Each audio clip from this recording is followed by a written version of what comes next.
EVM hack करता येते असं रासपचे महादेव जानकर यांनी दावा केलेला आहे। त्यांना म्हटलेलं आहे की ईव्हीएम हॅक करता येते, मी स्वतः इंजिनियर आहे, महायुतीचा अनुभव वाईट असल्याचा दिला दाखला। नेमकं त्यांना असं ईव्हीएम हॅक करता येते का म्हटलेलं आहे, सविस्तर जाणून घेऊया या व्हिडिओमध्ये। ईव्हीएम मुळे या देशाची लोकशाही धोक्यात आलेली आहे आणि त्याला जिम्मेदार हे विद्यमान केंद्र आणि राज्य सरकार बनू पाहत आहे। त्याला ते आमच्याबद्दल आमचे ईव्हीएम हॅक महादेव जानकर यांनी माध्यमांशी बोलताना सांगितले की ईव्हीएम हॅक करता येते। राष्ट्रीय समाज पक्षाचे अध्यक्ष महादेव जानकर यांनी ईव्हीएम अर्थात मतदान यंत्रणा घोटाळा झाल्यामुळे सत्ताधारी महायुतीच्या जास्त जागा निवडून आल्याचा दावा केला आहे।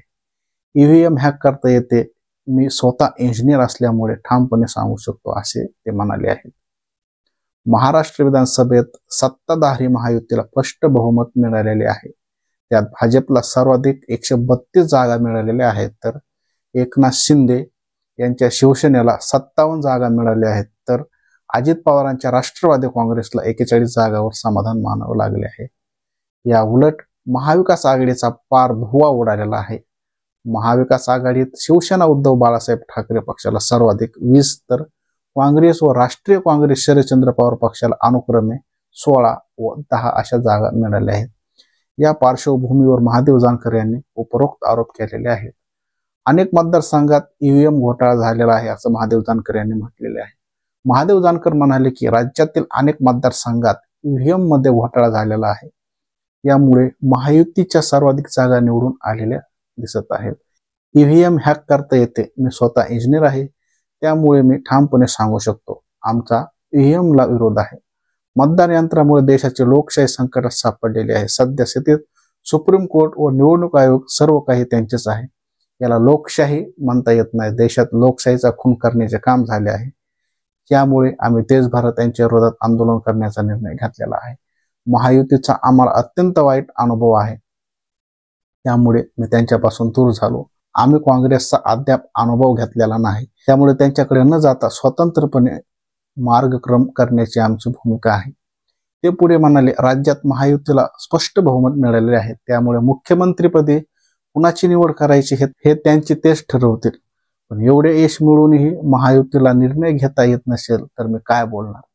भाजप कुणाला सरप्राईज मुख्यमंत्री करेल यात मला पडायचे नाही।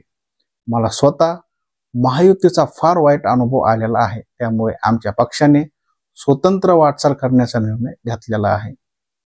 आमदार गुट्टेवर कारवाई करण्याचे संकेत देखील त्यांना दिलेले आहेत।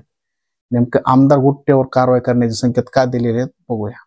महादेव जानकर यांनी याच वेळी रासपचे गंगाखेडचे एकमेव आमदार रत्नाकर गुट्टे यांच्यावर कारवाई करण्याचेही संकेत दिले। ते म्हणाले, माझ्या पक्षाचा सध्या एकच आमदार आहे, आम्ही या कुणासोबत जायचे याचा निर्णय अद्याप घेतला नाही।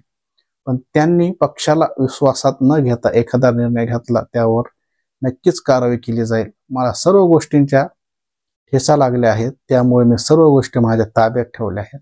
माझा एक आमदार असला तरी त्याला पक्षावर दावा सांगता येत नाही असे ते याविषयी बोलताना म्हणाले। दुसरीकडे राष्ट्रवादी काँग्रेस शरदचंद्र पक्षाचे अध्यक्ष शरद पवार यांनीही ईव्हीएमवर संशय व्यक्त केलेला आहे। ते म्हणाले, ईव्हीएम कसे सेट केले जाते याचे प्रेझेंटेशन काही लोकांना आम्हाला दिले, आम्ही त्यावर विश्वास ठेवला नाही। पण आता निवडणुकीत इतके काही टोकाचे होईल असे कधी वाटले नव्हते।